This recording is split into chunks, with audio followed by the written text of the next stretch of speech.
Pat yourself on the back because you are right here, right now, for a reason. Welcome to the On Purpose podcast, where together we will empower ourselves and others to live lives with more passion and purpose. How are you doing this morning, Jerrod? I'm fantastic, Mr. Ali. How are you? Blessed and grateful, man. It's one of those right side of the day mornings. I'm just feeling powerful, full of energy, feeling good. Nice. Sport coat's back. Sport coat's back. Yeah. How's that going in the heat? Dude, I got the AC blasting in here, so I ain't hot at all. Now, do you dry clean them down there, or do you just wash them? No, I dry clean them. Yeah, let's say, how's that dry cleaning bill going? You know, I don't dry clean my coats as often because they're over a shirt. So really just when I wear like my nice button downs, but you know, I mix up the sport coats with a couple polos that I can wash. So keeping So it's all about the shirt. It's all about the shirt underneath to keep the perspiration away. There you go. Nice. Yeah. I see you're switching more into hoodie, Jerrod, huh? Even though it's summertime. Dude, we don't have AC. Our AC broke. Oh. And thankfully, it's been cool here the last couple days, so we've had the Nice. windows open. But Andrea puts the windows open and the fans right on us. So sometimes I wake up a little chilly. I gotcha. Yeah, so now I just had to warm up the bones this morning to get ready for the show. But trust me, I'll be shirtless out in the sun this afternoon. Get my tan on. Yeah, that's the best. I don't even put a shirt on when we go walk Chloe here in Florida because it's just like instant sweat. Just a waste of time. Yeah. Yeah. It really is. That's one of the things why I'm always like, I love being a guy because you can just take your shirt off if it's super hot and go. And the ladies can't quite do that. Yeah, it is pretty nice. Gotta admit. Yeah. How's your bird watching coming along? You know, it was cool because we were walking Chloe the other day, and I heard a woodpecker in the wild, so that was fun. But you know, I need to put some more time in, man. I'm seeing a lot of different birds, but as far as identifying their sounds, I'm still only at woodpecker and peacock, man. There you go. I had to trim our front tree the other day, and I didn't realize how much bird life was up in that tree. Oh, really? Yeah, dude. I don't know if they're mating or if it's like a bunch of teenage birds wrestling up in that thing or what, man. But the leaves are rattling. People are flying in and out. It's like a cage fight in my tree, to be honest. Andrea and I were sitting on the front porch. What kind of birds are they? I don't know, little birds. They're little tiny dudes. I don't know what they would be called. I got a robin that has a nest with some eggs and babies because I can hear them eating. And then these little dudes, I don't know. They're like daredevils or teenagers. I'm sure they're pissing their parents off because they're just flying around fighting all the time. But Nature is pretty neat. It is if you slow down and look at it. Because, I mean, honestly, this tree's been in front of this house for probably 20 years, and I've watched it more in the last week when I was climbing up there cutting down branches than I have ever. But yeah, I just got to take time to slow down and look what's around you. Amen to that. You've been busy. I have been busy. I'm juggling a couple things right now, but I'm really enjoying it. I'm taking a business entrepreneurship class that's been about 4 hours of my time every day for the past about a week, while also growing my new coaching business and still managing B-nails, but also looking to sell B-nails. So lots of things happening, man, and lots of growth. You know, even though sometimes I'm like, I'm feeling stressed and overwhelmed, I'm like, man, I'm learning a lot of things. I'm doing things that I've never done. I've never put together a sales deck for a potential buyer. I've never come across a lot of these concepts that I'm learning in this entrepreneurship business builder school. I kind of just jumped right in when I first started my business and was like, I'm going to figure shit out. And it definitely cost me, have made some costly mistakes and some things that I definitely could have could have maybe sought some counsel before doing in my 6 years of being a business owner, but no regrets. And I'm happy to be surrounding myself a lot more these days with more mentors, more people who are where I want to be, who've done it before, and getting like the how to and the know how to grow a business and to scale. Yeah, but it's pretty fun just going head first in. Like you could Yeah, it always is. get swimming lessons, but man, when you just jump into the deep end to figure it out, that's pretty gratifying too, you know. Great analogy. Yeah, no, but now you got the experience to go with the education. You know what I mean? Sometimes, like we talked about this in an episode recently, where sometimes people will get so focused on just trying to gather knowledge that they never actually take steps forward, Yeah. right? They're always just gathering information and they're so cautious. And then there's guys like us on the other side that probably go too fast and we should slow down and gather a little bit of information before we go. But somewhere in the middle, and that's where you're headed now. Yeah. Yeah, and I'd always rather err on the side that we're on. Default aggression. That's what Jocko says. Nice. When in doubt, just go forward, and then you'll figure it out. Because what's the worst that's going to happen? You're going to make a mistake and have experience. Now you get some different information. Right. So, yeah, well, good job. 4 hours a day. Is that on computer? Yeah, I have to admit though, I am surprisingly very engaged, and there's usually only one 5 or 10 minute break Wow. throughout the whole thing, and sometimes it'll run a little long, but it's been so good that I'm like, how the fuck am I so engaged for 4 hours straight? Like this was I couldn't do this in college class lectures and stuff like that, but it's applicable information that I'm looking to implement immediately. So it's like, whoa, I'm taking notes, and I'm just like, whoa, just drinking out of a fire hose right now. So it's good. It's good. It's been a while since I have felt like I'm learning this much. So now it's like implement. Yeah, and you went back-to-back classes. Now you're going to take a break after this one and kind of reflect, or you're going to jump into something new? Well, we're heading to Guatemala next month for Courtney's first international retreat, and there's a lot of like Ayurvedic knowledge, yoga knowledge. So that'll be good because I've been so in like the masculine business knowledge mode that this will be a good like tapping back into that spirituality, a little bit of that feminine energy flow of meditation and yoga and Ayurveda. So that'll be my next big learning thing. Nice. Yeah, that sounds good. It should be a good balance for you. Yeah. And how about you? What's the new knowledge coming in for you? Man, new knowledge. I don't honestly know. We're so busy like getting this house ready for sale and moving forward. I feel like we're kind of in a season of change and sometimes just trying to handle status quo on what I currently have while we move forward to kind of regroup. So I think getting through the house sale is a big deal for us. And then, we got kids moving all around on their own. So we're just kind of in a period of adjusting right now. Nice. But I definitely got my woodpeckers down. I got two of them right in front of the house. That's an empowering feeling, honestly. I know what that is. Yeah, and it always makes me think about old Woody Woodpecker, the old cartoon. That was a good one. I liked him. Is he still around? I'm sure. I know they were attacking our cartoons here recently, so I don't know if he made the cut or not. But yeah, man, life is good. With change comes the challenge of maintaining what you are currently doing while still growing. And, like we talked about before, that's always a balancing act, right? Because while I'm changing to move forward, I don't want to fall backwards on stuff that's important. But also, you reallocate some energy to different places that's just temporary. So that's kind of how I feel right now. Nice.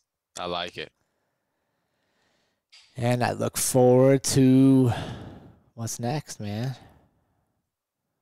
That's right. So what do you got next for us today in terms of episode? Well, I thought this might be a fun one and something that can help people out is being real in a fake world. Episode 120. Gosh, dude. 120. Yeah. If I'm not mistaken, that's like 30 months worth of episodes. Oh yeah, it's a long time. That's good. So being real in a fake world, Ollie, I know you love a good definition. So I took the time to look it up today, and the definition of real, according to one of the online dictionaries, is true, existing, and actual. Ooh, True, existing, and actual. true, existing, and actual. Yeah. Okay. So when you think Interesting. of somebody that's real, what comes to mind to you? So when I think of someone that's real, the first word that comes to mind is authentic or authenticity. And that's someone who really speaks their mind, speaks their opinion in an honest and respectful way. Someone who doesn't, I think of no filter, honestly, of someone who's just being authentic, even though it may go against what the general public has to say, or may go against the opinions of what's popular in the media, but someone who is just really true in what they value and what they believe, and they're willing to share that. Why is it like I hear people all the time say like, oh, he's being real or whatever, and it's almost like we have this idea that if you're real, you have to hurt people's feelings, right? Like somebody that's real is usually, at least in my perception right now, like aggressive, like kind of in your face, opposite of what everybody else is saying. And, like what first comes to mind is like Goggins.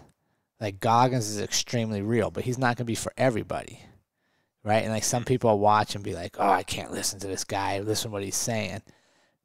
And they can never get past the presentation to the message. Mm-hmm. So I think sometimes being real, whereas like maybe certain people be like, oh, I love it because it's authentic. Other people would be like, I don't like it because it challenges my beliefs, or it offends me because of the manner it's delivered. Right? So how do you know if you're being real?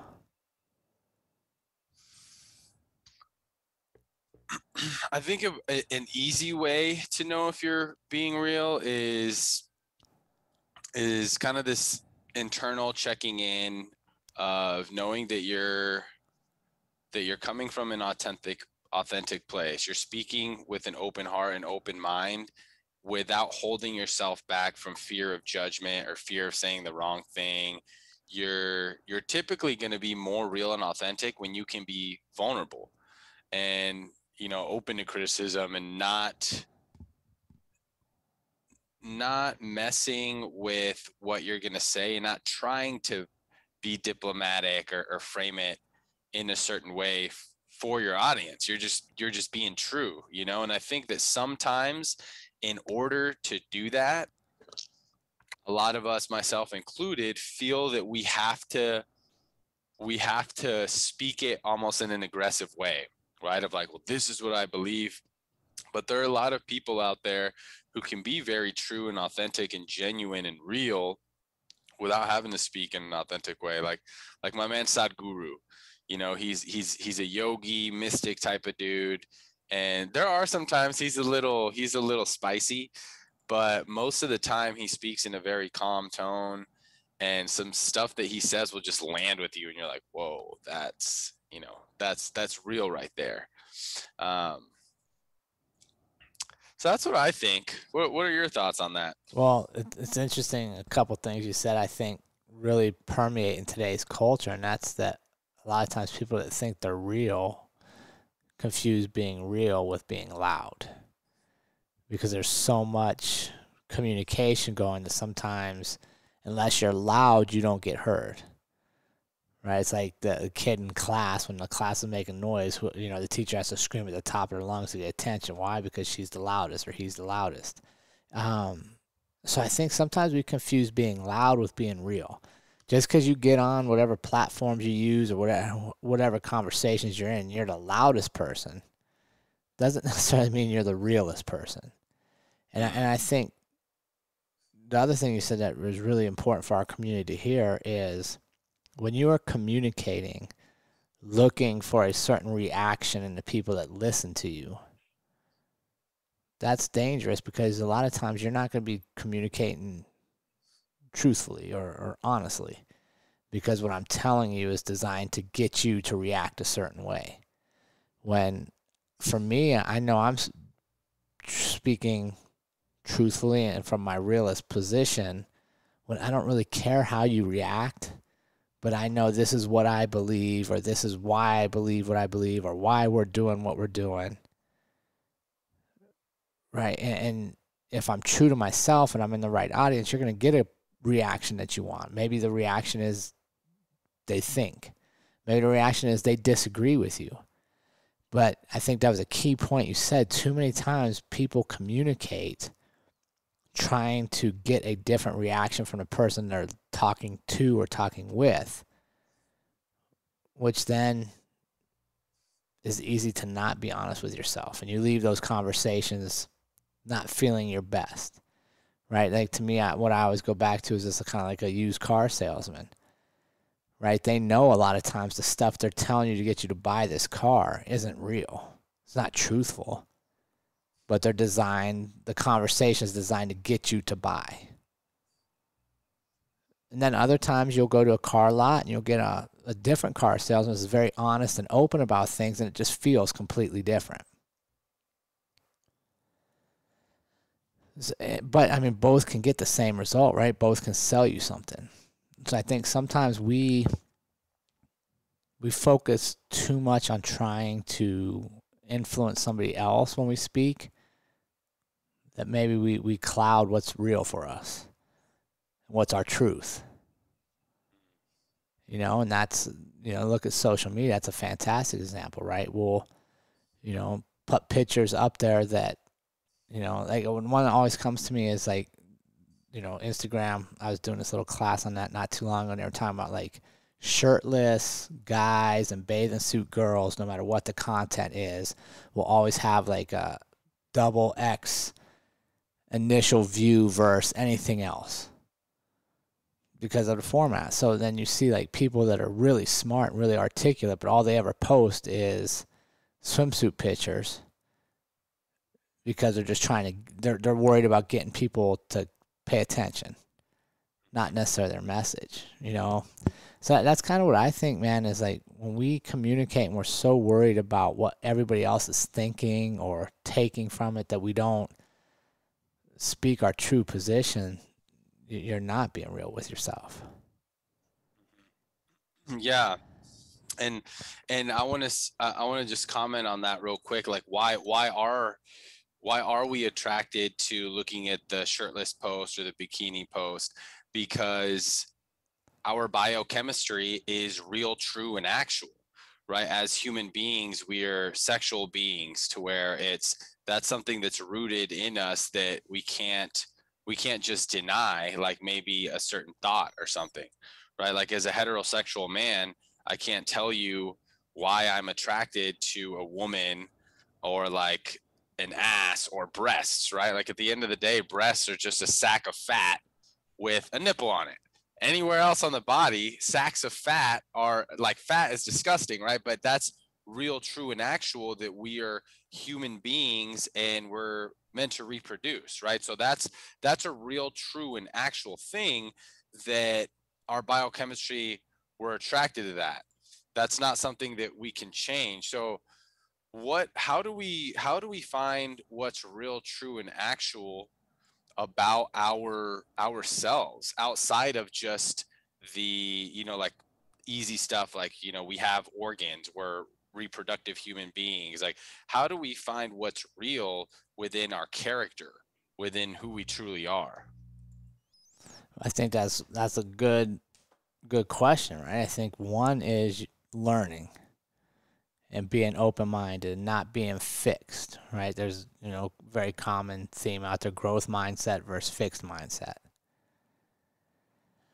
right? If you're fixed and you think you already know everything about a certain topic, well, then you're going to be closed off from learning. You're going to miss a lot of opportunities to learn somebody else's realness, right? And I think that's one of the key points for me is remember, like, what I think is real or what I believe is real about anything can always be changed through my experiences, through learning from others, through putting myself in new situations, right? And I think that's one of the places that we struggle is we hold on to our ideals and our past experiences so hard that we don't learn from what's currently around us, right? So you think about, like, your opinion and your experience could be 20 years old, but because you've held on to it so tightly and you're so unwilling to learn or hear somebody else's experience, that it cuts you short in your ability to learn. And maybe what is real to you now would be different than what was real to young Ollie. But we have to be willing to grow with that, right? So many times we put ego. I think a lot of times people get confused with, like, I'm being real with, I'm living in my ego, right? My ego says that what I feel is better than what you feel. My ego says that my experience is so much harder or tougher or better than yours. So that could be real. It was real to me at one time. But if I get out of ego and I think, like, okay, this is what I experienced. Like, this is the situation I had. This is how I felt. This is what I experienced. Ollie, tell me yours. And you tell me your experience. Now, if I get to a point where I'm willing to learn, I have the ability to merge my experience with yours and come out with a whole new real view of something. Right? And I think that's where we get confused. A lot of times people think, like, oh, I'm being real. No, sometimes you're being an asshole and you're just not listening. How do you think you can, or do you even agree that you can change or should change your perceptions of reality and what is real to you in your heart? Do you think that's changeable? Absolutely. I think the more that I learn about things in life, the more that I realize when it comes to the grand scheme of life, I don't know shit. There's so much that I don't know. You don't know what you don't know, but you really don't know what you don't know what you don't know, right? There's so many things out there that are not even possible. I mean, billions of things out there, subjects, topics that are not even possible for us to even begin to understand, simply just because we only have one lifetime. And in today's world, there's just trillions and trillions of pieces of information out there, amongst trillions of topics. I think we'll have to fact check this, but it was a couple hundred years ago, I believe, where there was a man who apparently knew everything in the world. And, like, today, there's absolutely no way. Like, there's not even computers, right, that could typically know everything in the world. So it's like, we need to fucking humble ourselves sometimes and just realize, like, the more that you learn, the more you will realize that you don't really know shit. Like, there are some things that we can be pretty certain about, but I think everything else that's not, like, on this basic, like, I need oxygen. I know that, right? Like, I need to eat, like, our basic human functionalities. I think, okay, we can set those in stone. Those are real. Everything else, I believe the best way to live is to constantly challenge your beliefs. It's like, is this real? Right? Even so, like, is the world round? Is it flat? Like, even silly stuff like that, to where people are like, oh no, totally not. I don't have all the scientific facts and evidence and everything that can tell you 1,000%. No. So things to really expand your mind, right? Like, expand your context, to empty your cup. Because if you always walk around with a full cup, you're never going to grow. You're never going to have anything new, and you're just set in your ways. And it's sad to see people like that, because when you're set in your ways, you're never going to experience anything new in your life. You're going to have the same community, same circle, same job, same days. Your days are going to look the same. You're going to get to the end of your life and you've experienced that much, a tiny bit. But when you are humble enough to go through the world and look at every single person and realize I can learn something from that person, whether it's the billionaire entrepreneur or the homeless crackhead on the street, there's of they've had years and years of life experience. Of course, there's something they know that you don't. So you can walk around the world knowing that everybody has value and something to share. Now, if you can extract that out of them, that's the fun part, right? So I believe that, and I went off on a tangent there. So circling back, I believe that, yeah, absolutely. You should view the world in a way that you can always be learning. You're never always gonna have everything right. Why would you? Why would you want to have everything right all the time? How boring would that be? Super boring. Yeah, no, that's good. And here's something else, right? Like when we talk about being real, again, one of the biggest things is you can tell people stuff they may not want to hear, but they may need to hear, right? Like that's kind of what a lot of times when we think of like, oh, being real, like he's going to tell you something honestly. So how do you balance telling somebody something they need to hear, but being able to do it in a manner that gets the result you want or that they need, right? Like example, like you had a perfect example of this from that I think of right off the bat is you talking to your dad. You had to be real with your dad, right? Specifically when the doctor was like, well, dude, you have cancer. You just eat whatever you want. Like, don't worry about it. And you were like, no, that's bullshit. You have cancer. Your body is a machine. Feed it good food to fight this disease. Don't listen to this moron. Right? So that's being real to me. You had to be real with your dad. So how do you do that without pushing somebody away to where they don't want to be around you or won't listen to you?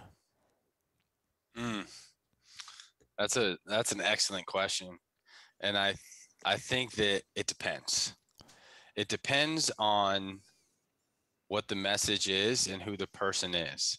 So for example, for my father, I know he's a very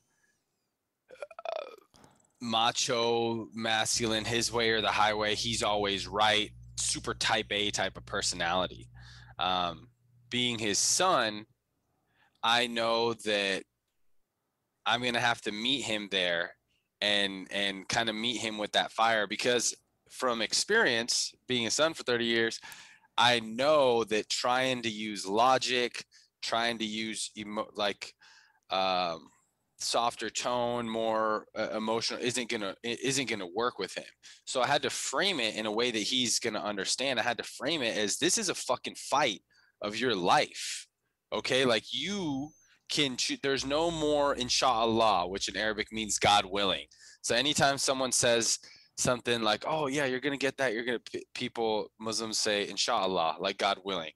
And that's what my dad said, oh, inshallah, we'll get there. And I'm like, no more inshallah. It's not about God's will anymore. This is on you. This is your fight. You can make the choice to start eating healthy, start smoking, all this, or die. Like that's where we're at right now. It's all caught up. And I had to speak to him in that kind of tone, aggressively and consistently, and challenge him. Like, are you just going to lay down and die? Really challenge the fight in him. And that was effective for him. That might not be effective for everyone. I'll guarantee, like if it was your mom. No way. No way. Right? No so way. That is a fantastic point, right? Before you can have real conversations with people, there has to be some form of relationship, and you have to know what that relationship is, right? Like with a dad, it's easy. Like, you had 30 years being his son. You knew you had to call him out and put him on the blast to get his attention, right? And you were sitting there watching the doctors doing the tiptoe stuff, like, oh, Mr. Abusalam, you have cancer, but eat whatever you want. You'll be... No, dude, that's not going to work. So sometimes I think that's where people drop the ball. They think they're going to be real and approach somebody and tell them what they need to hear, but they don't have the relationship to begin with, to be in a position to invest in somebody else, right? So make sure if you're around somebody, you have somebody in your community that you're like, man, I need to talk to my friend. Like, I see this behavior. I see the path they're on. I want to help them. Evaluate the relationship you have and how to approach that conversation, right? Absolutely, like you said there. Like, if we were talking to your mom, it would have been much softer. Mom, I need you to do this. Like, look out for it. Like, here's what I'm... Right? We'd have tied into the emotional side of things. With your dad's much more confrontational. Like, no, you are in a fight. Man up. Get after this.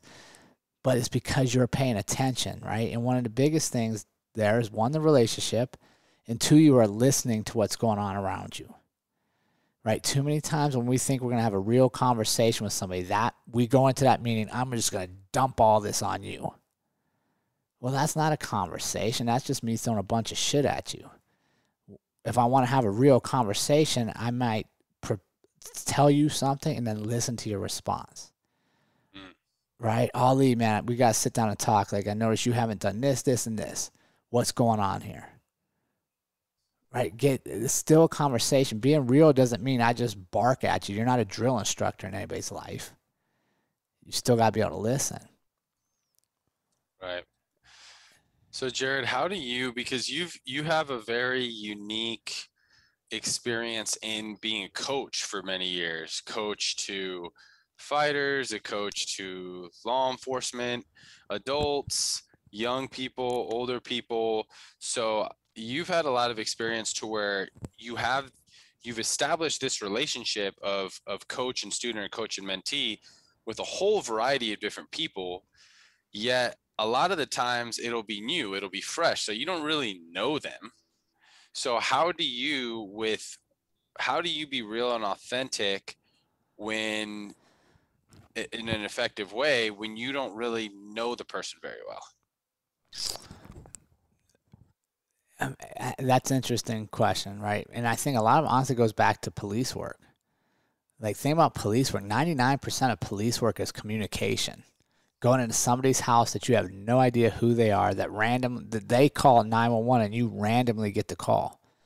So you got to be able to establish rapport very quickly, like get them to trust you, open up communication. So I think it's very similar, right? And if you watch, one of the first things I do, like, is I'll welcome them, I'll greet them, I'll smile at them, right? Like we've talked before, as soon as you smile at somebody and tell them hello and ask how their day is going, you've already established a rapport with that person. You've already done something that probably 90% of the rest of the people they've passed in their day never did, which is say hi.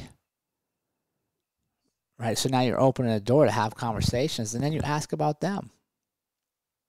Right? Like, if I want to learn about somebody, ask about them. Everybody loves to talk about themselves. And then if you really want to establish a relationship, get their name and don't forget that.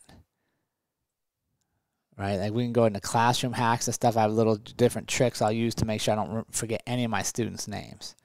Because nothing defeats a relationship quicker than being like, hey, dude, I know you just told me like 10 minutes ago your name. I forgot already. What's your name again? Because then you're going to be like, well, dude, I also told you, you asked how my day was. I told you about my wife and my kids and my job. You probably don't remember none of that. Yeah. Right? So small things, man. Just small things. And that establishes that you actually care about them. And the most impactful conversations, especially if you have to tell somebody stuff that's hard for them to hear or it requires change, comes from somebody that cares about them. Right? And again, that's getting away from ego, which is about you, and choosing to have conversations and make somebody else better to help improve them. Right? So to me, that's how you can be real in a fake world. Yeah. It is remember that the world isn't all about you and it doesn't revolve around you. Right? Because, you know, like you've heard me have tough conversations with people. Conversations about things many other people wouldn't want to have talks about. Money, performance, not, you know, letting yourself down. I mean, lots of different things. But why can you have those conversations? Because you've been there and people know that you actually care when you're talking to them about that. Yeah. Yeah, those are some great points there. And I think especially about the name, that's a person's name is the most important word in any language. Greatest sound on earth, right? I forget who Greatest sound said on that. earth. The greatest sound on earth is somebody hearing their name called.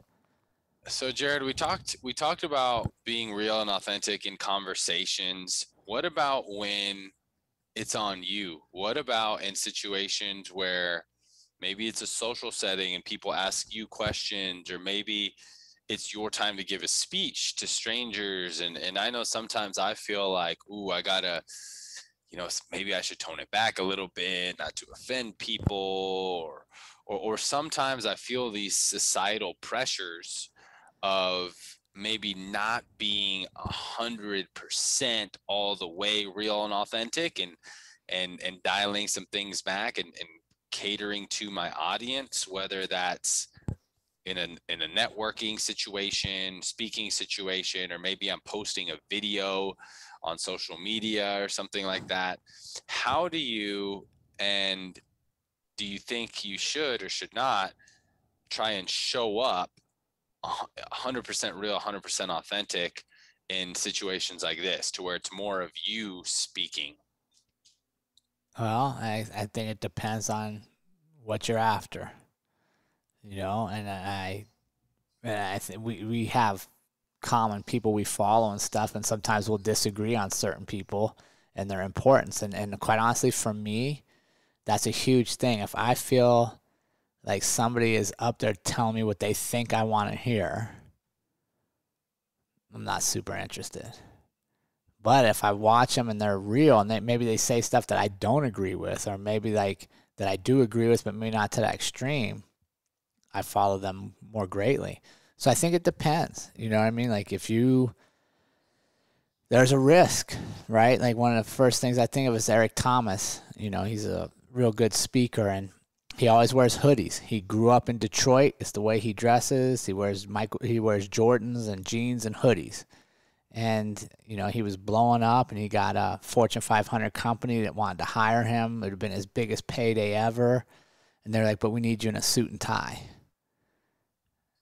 And his message would have been the same and it would have resounded because it does. But doing it in a suit and tie wouldn't have been true to him. So he turned it down and was like, no, I can't do this. Like, this is not who I am. And I think sometimes when we're talking about being real, like, it's not necessarily always our communication, but it's just how we carry ourselves, right? And how do we present ourselves? And do we do the activities every day that we know bring us joy and that benefit us? Right? So it depends. Like, I think if there's one thing I'm really good at, well, two things. One, I believe in myself, and two, I'm pretty much the same all the time. Like I'm very, because like I'm not gonna chameleon it. I'm not gonna change for this crowd or that crowd.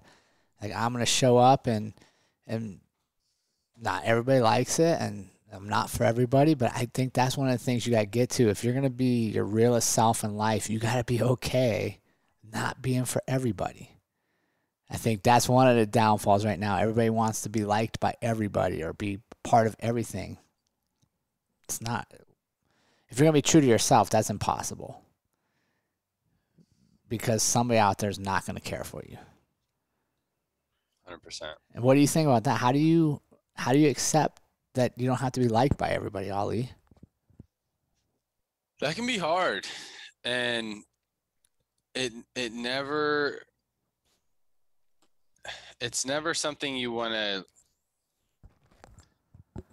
intend to do, right? But I think when you can really step into being real and authentic, you will start to repel people who are just not aligned with you, which is a good thing, and attract more people who are.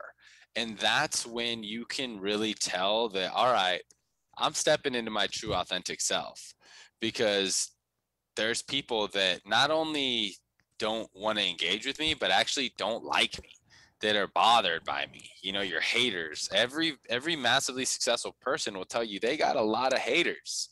And that's good. That's a good thing. The worst thing you can be is the who's that guy? Like, oh, I don't even know who that is. And if that's the type of response that people have towards you, that means that you're not being true and authentic. You're trying to go with the flow. You're trying to just match what you believe everyone will like. And that is so exhausting.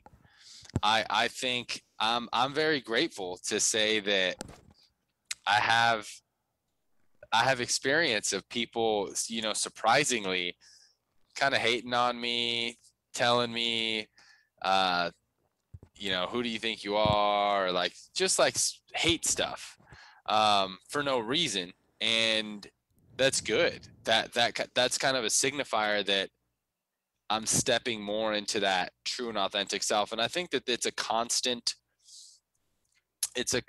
process, because like we were talking about earlier, what is real for you will change. What is real for you will change when you're at different points in your life. So I think that the more you can really be real and true and authentic, the more you're going to attract the type of life and the type of people who are aligned with the life that you really want, because that's real and true to you. Yeah, for sure. Denzel Washington has a quote he gave, and it says, if a 40-year-old views the world the same as his 20-year-old self, he just wasted 20 years of learning. Mm-hmm. Right? So don't be so attached to your opinions and so rigid in your experiences that you can't continue to learn. But also, I'm not going to be so flexible that I don't know what I stand for. And I think that's the balance of being real, right? Like, I know who I am, I know what I stand for, I know what I believe, but I'm still open to hearing your beliefs. And I do those conversations with confidence. And if you want practice doing stuff where you think you're 100% right and you're there out of the goodness of your heart and people are still going to hate you, go join the police department. You practice that shit all day long. Notice I didn't say join the fire department, because nobody's ever mad at those dudes. Right. So yeah, I mean, I think that's a big thing for me, is knowing who you are and what you believe helps firm your baseline, but then also checking yourself so that you're open to learn from others is the best way to truly be real.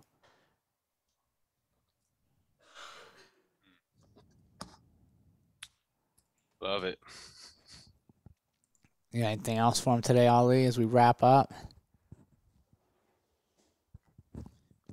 Yeah, I'll leave you guys with this. It's that you are literally one of a kind. There's no other being on this planet in the history of the world, nor will there ever be you. You are one of a kind with your exact life, your exact experience, everything that you've experienced in life at this point. You have a whole unique experience and perspective to bring to the world. And we need that.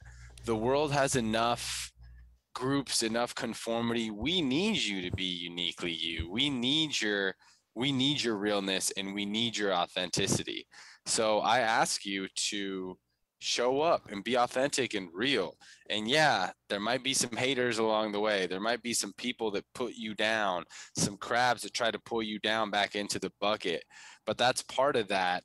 And when you get beyond that, it's going to feel so fantastic. So wanted to say that, and also wanted to say to join us over on Patreon. Join us over on Patreon. That's how we are able to move forward and bring more authentic content here. If you're even getting 50 cents of value per episode, which if you're listening to this, I'm pretty confident that you're at least getting that. Subscribe for our lowest tier at $2 a month. You know, if you get in one of the higher tiers, 25 bucks a month or more, you get to work with us directly in small group settings on deep, purposeful projects every single month on private Zoom calls with our mastermind group. So we got a lot of cool things going on over there on Patreon, guys. Please go check that out and continue living with passion and purpose.